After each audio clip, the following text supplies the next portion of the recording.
Amen. Comme ces amis dont je parlais qui avaient un ami puissant. Si aujourd'hui tu es dans ce lieu, c'est que tu crois en Jésus-Christ. Tu crois qu'il est ton ami. Amen. Et si tu crois qu'il est ton ami, il te dit ce soir, cette situation ne va pas te tuer. Tu ne vas pas mourir, car il est ton ami. Et comment est-ce que je peux dire que ce que tu vis aujourd'hui ne va pas te tuer? Simplement parce que je prends la parole de Dieu. Et quand je lis le texte qui parle de cette histoire de Marie, Marthe et de leur frère Lazare qui est mort, c'est tellement extraordinaire, je dirais. Parce que si vous prenez vraiment le contexte,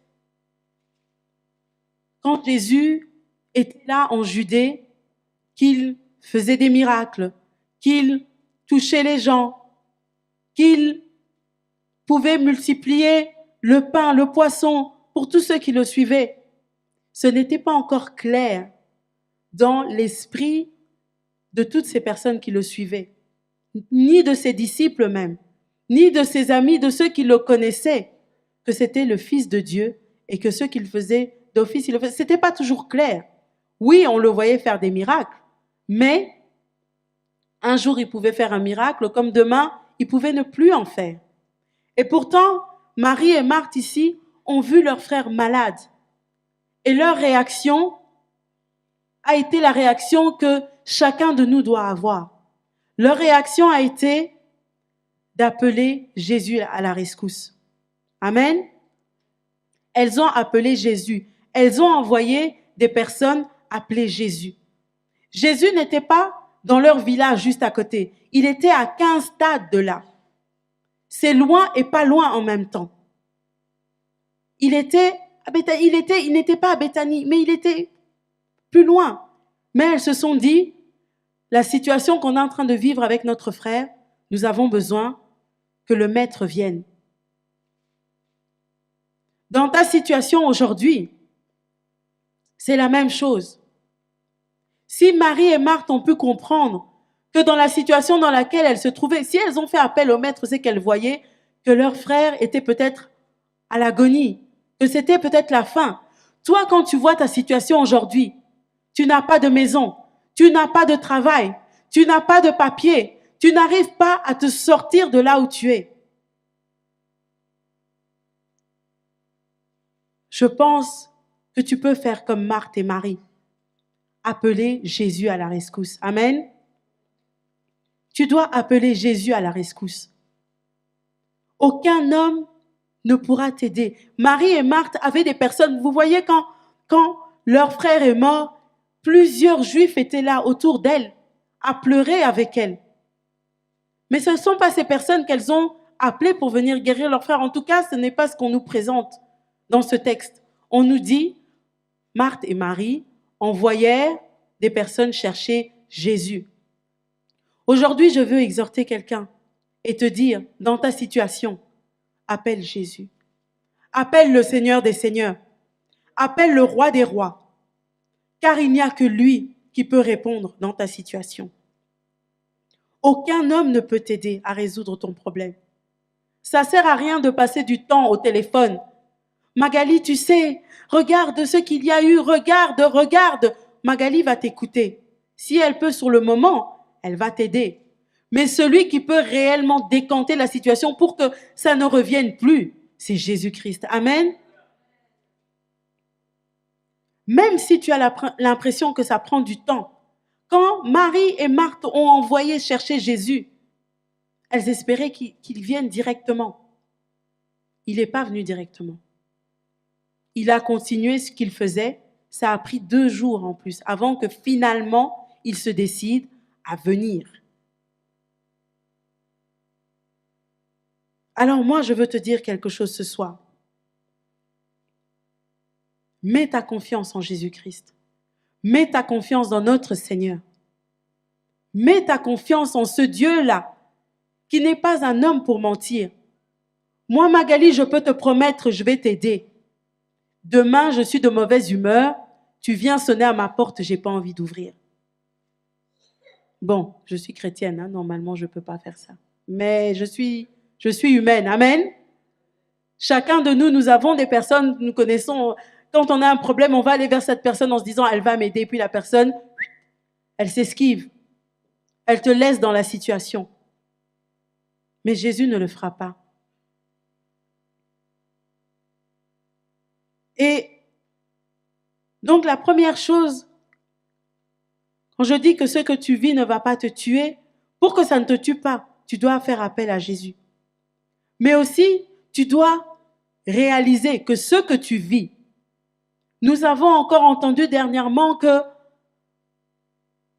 pour être des vaillants héros, nous devons passer par des situations des fois qui peuvent être très compliquées, mais plus la situation est compliquée, plus la résolution sera grande. Plus la résolution de Dieu sera grande dans ta situation. Si tu as un petit problème, aujourd'hui il te manque 10 €. Quelqu'un peut te donner 10 €, la situation est résolue. Demain, il te manque 1 million, tu ne sais pas vers qui te tourner, mais tu sais que cette situation sera pour la gloire de Dieu. Parce que Dieu peut permettre une situation compliquée dans ta vie pour que quand la solution va sortir, les gens te regardent en disant « Waouh, c'est son Dieu qui a fait. » Il était dans une situation, c'était terminé, mais son Dieu a fait. Amen. Voilà ce que nous devons être aujourd'hui.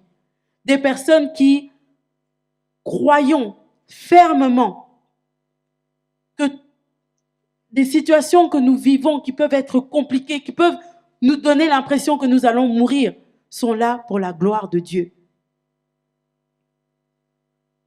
Et je peux prendre la vie de chacun d'entre nous ici. Nous sommes passés par des moments difficiles.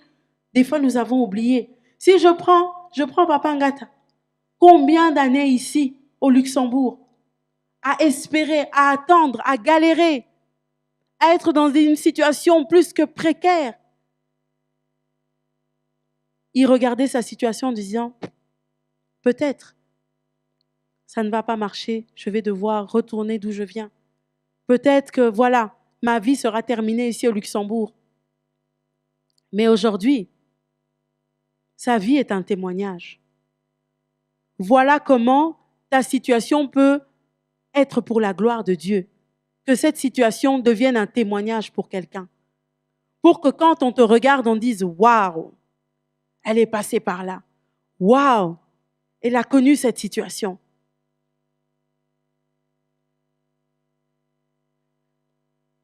Notre Dieu ne va pas te laisser périr.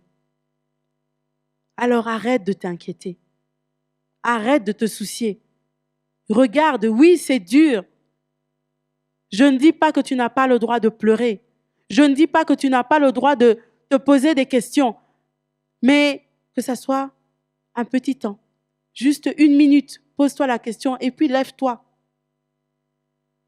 Regarde la situation et dis, situation, tu es là pour la gloire de Dieu. Je verrai la gloire de Dieu à travers toi. Je verrai la gloire de Dieu à travers cette situation, car je sais que mon Dieu viendra à ma rescousse.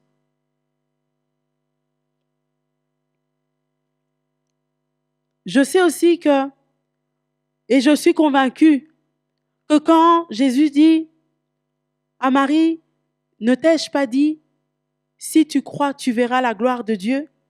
Et moi ici, je mets, si tu crois, il n'y aura plus de limite. Tout simplement parce que c'est Jésus qui va enlever les obstacles. Amen. C'est Jésus qui va enlever les obstacles. C'est notre Dieu qui va agir dans ta situation. Personne d'autre. Il dit au verset 39, ôtez la pierre. Lazare est mort. Il est dans une grotte. Donc, ce n'est pas dans une petite pièce où on vient, on bouge un peu la porte. Non, non, c'est une grotte. Donc, une grotte, il y a une épaisseur de pierre importante. Donc, on ne peut pas venir comme ça, ouvrir et que le mort sorte. Et puis, devant cette grotte, on place une grosse pierre. Parce que la tradition au temps des Juifs, c'était de mettre une pierre pour refermer, pour fermer le sépulcre. C'était comme ça qu'ils faisaient. Nous, aujourd'hui, on va creuser un trou, on met le cercueil, on met la terre. Il peut arriver, il y a eu des cimetières dans certains pays où il y a eu des pluies très très fortes, où il a plu tellement fort, parce qu'ils ne font pas de pierre tombale ou quoi, que le sable s'est retiré et finalement, on voit le cercueil apparaître. Mais dans la grotte, c'est compliqué. L'eau va peut-être couler pour faire le trou, mais avant que cette pierre se casse complètement et qu'on puisse voir le cercueil, ça va prendre énormément de temps. C'est comme ta situation. Tu peux avoir l'impression qu'il y a c'est des caisses, que tu es dans un trou, dans un puits de 30 mètres que tu ne peux pas sortir. Mais Jésus vient et il dit, ôtez la pierre. Jésus vient et il dit, enlevez. Il ne dit pas, ah, est-ce que je vais pouvoir? Il dit simplement, il donne un ordre. Ôtez la pierre. Et on enleva la pierre. Voilà ce que Dieu va faire pour toi. Il va enlever cet obstacle, ce bouchon qui t'empêche de voir. Tu es aujourd'hui dans un tunnel. Il fait noir, c'est obscur. Tu ne vois rien. Tu n'arrives même pas à savoir si c'est le jour, quel jour il est, quelle heure il est. Tu ne sais pas. Tu vois juste la fin. Mais Jésus dit, ôtez la pierre. Enlevez cette pierre. Et voilà qu'on ôte la pierre. Et la lumière vient. Jésus va enlever les obstacles. Pour qu'enfin il y ait de l'espérance dans ta vie, que tu vois la lumière. Jésus est la lumière. Il est la lumière de notre vie. Et il vient apporter cette lumière dans ta vie. En ôtant la pierre, tu verras de nouveau. Tu auras de nouveau de l'espérance. Voilà ce que Jésus peut faire. Mais pour qu'il le fasse, je reviens à mon premier point. Tu dois l'appeler à la rescousse. Arrête de te lamenter. Arrête de te poser des questions. Appelle-le. Appelle-le qu'il vienne s'occuper de ta situation. Et il le fera. Le troisième point que j'ai retiré de ce texte pour nous faire comprendre que si nous croyons vraiment de tout notre cœur, il n'y aura plus de limite, c'est que le temps n'a aucune emprise sur ta situation. Amen. Le temps n'a pas de prise sur ta situation. Tu es malade. Le temps n'a pas de prise. À un moment, ça va s'arrêter. Ça va s'arrêter. Ne t'inquiète pas, ça va s'arrêter. Marthe, la sœur de Lazare, quand Jésus est arrivé près et qu'il a demandé « Où l'avez-vous mis ?» et qu'il dit « ôtez la pierre », Marthe dit au Seigneur « Seigneur, il doit déjà sentir mauvais. Il est dans la tombe depuis 4 jours. » 4 jours. 4 jours me fait directement penser à la limitation humaine. Aujourd'hui, quand tu penses à ta situation, oh, ça fait 1 an que je suis malade. Ça ne s'arrête pas. Ça ne passe pas. Ça fait 2 ans, ça fait 3 ans que je n'ai pas d'emploi. Ça va faire 6 mois que je n'ai plus de maison. Où en suis-je? Mais qu'est-ce qui se passe? Là, c'est la fin, c'est terminé. Je ne vois plus le bout du tunnel. Marthe dit la même chose. Seigneur, il doit déjà sentir mauvais. Parce que quand on est mort, le premier jour, non, les quelques heures qui suivent la mort, on est encore un peu chaud, on est encore un peu dur, et puis petit à petit, on se refroidit. Petit à petit, tout se raidit, et puis, quand on te met dans le cercueil, en tout cas, tu commences à décomposer. Parce que notre corps doit redevenir poussière. Ça, c'est la limite. La limitation humaine. Quand tu regardes un mort, tu sais que c'est terminé. Au bout de 4 jours, logiquement, surtout qu'il a été, selon les traditions, emballé. Et je lisais que dans la tradition des Juifs, ils n'avaient pas tendance à embaumer le corps pour le garder, mettre comme nous faisons aujourd'hui un peu de formol pour garder le corps encore bien. Tu es mort, on t'emballe, on te met dans la grotte, on ferme le sépulcre. Donc le corps putrissait plus vite, il se décomposait plus vite. Donc au bout de 4 jours, logiquement, il n'y a plus quelque chose de très intéressant. Ouvrir, ça veut dire que ça sent déjà mauvais. Voilà la limitation humaine. Mais Jésus n'a pas vu cela. 4 jours pour Dieu n'était rien. 6 mois de ta situation n'est rien aux yeux de Dieu. 1 an dans ta situation n'est rien aux yeux de Dieu. N'est rien, absolument rien.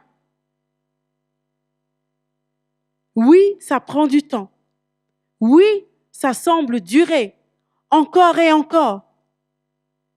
Mais ce temps n'est rien devant Christ.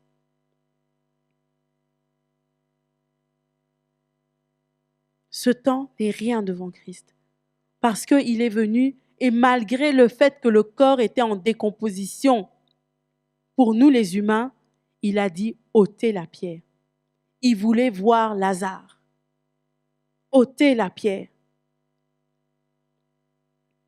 Et mon dernier point, et comme ça nous pourrons passer du temps dans la prière pour demander au Seigneur qu'il enlève toutes ces limitations humaines, veut tout simplement, je le prends simplement dans le verset 39 qui dit, quand Jésus parle, il répond à Marthe qui vient de lui dire, Seigneur, il doit déjà sentir mauvais, il est dans la tombe depuis 4 jours. Il dit à Marthe, ne t'ai-je pas dit, si tu crois, tu verras la gloire de Dieu. Je suis venue dire à quelqu'un ce soir, si tu crois, tu verras la gloire de Dieu. Si tu crois, il n'y aura plus de limite. Oui, il nous reste 11 jours, mais 11 jours ne sont rien aux yeux de notre Dieu. 1 an, 10 ans, 20 ans. N'est-il pas dit dans sa parole que 1000 ans sont comme 1 jour pour Dieu? Il serait difficile pour nous de supporter 1000 ans. Mais une chose est claire, il le dit à Marthe. Ne t'ai-je pas dit, si tu crois, tu verras la gloire de Dieu. Et moi, je te dis aujourd'hui, si tu crois, il n'y aura plus de limites. Ce que tu vois aujourd'hui comme fermé, on va ouvrir. Et tu vas t'étendre encore et encore et encore. Si tu crois, il n'y aura plus de limites dans ta situation. Maman Calixte, si tu crois, il n'y aura plus de limites. Ne t'inquiète de rien. Appelle-le au secours.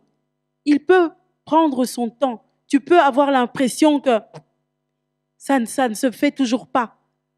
Tu te poses des questions, mais sache que il te dit encore aujourd'hui, si tu crois, il n'y aura plus de limites. Il va étendre tes cordages. Si tu crois, il n'y aura plus de limites. Didier, ne t'inquiète de rien. Ne t'inquiète de rien. Voilà la parole du Seigneur en ce jour pour toi. Ne t'inquiète de rien, mais crois seulement. Crois seulement. Oui, ça fait des semaines, ça fait des jours. Tu pleures, tu es à genoux. Crois seulement. Et laisse-le faire. Il le fera en son temps. Il a pris 2 jours avant de finalement marcher vers Béthanie. Il a pris 2 jours avant de finalement aller voir Lazare, son ami. Pourtant, il l'aimait. Toi, aujourd'hui, tu te demandes, est-ce que le Seigneur m'aime vraiment?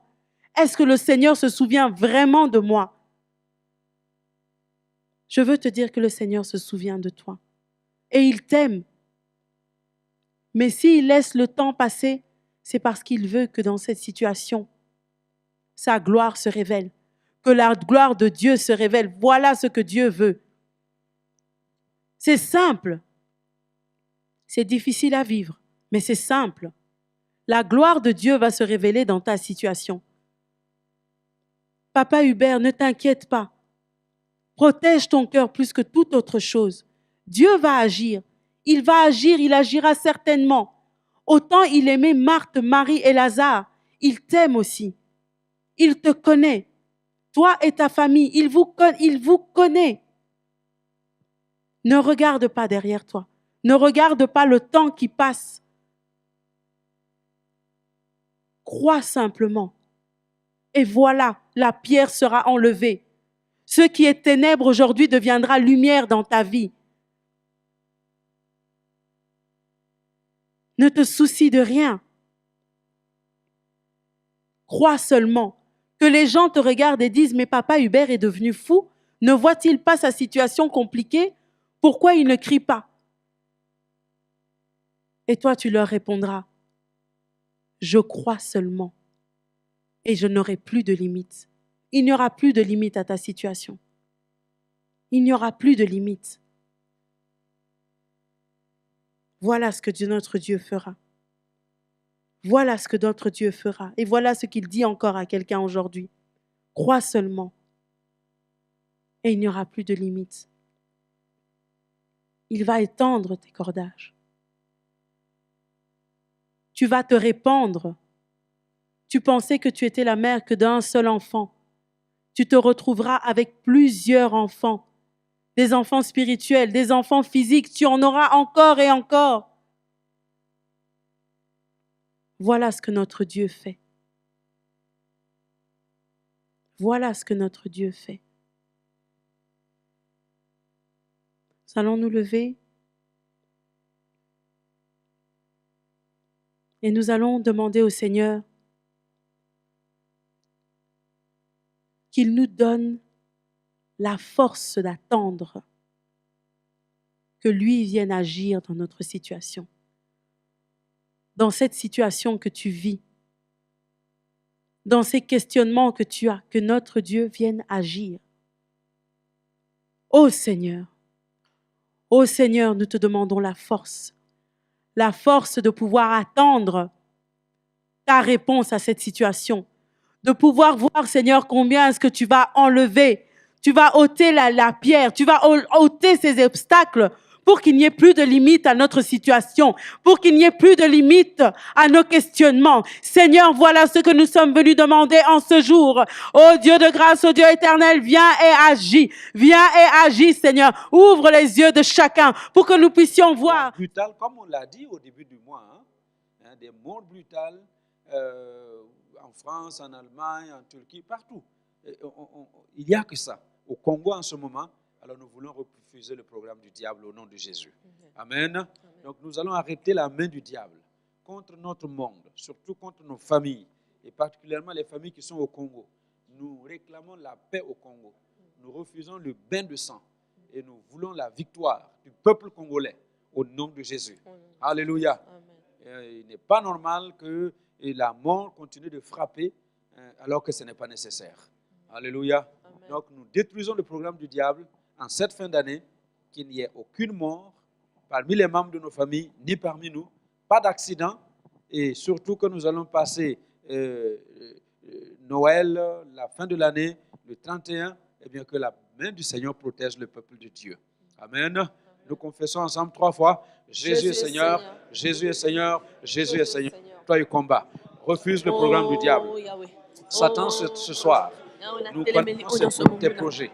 Nous savons quels sont tes plans en cette fin d'année. Nous savons que tu as préparé un programme de mort. Tu as préparé un programme de mort.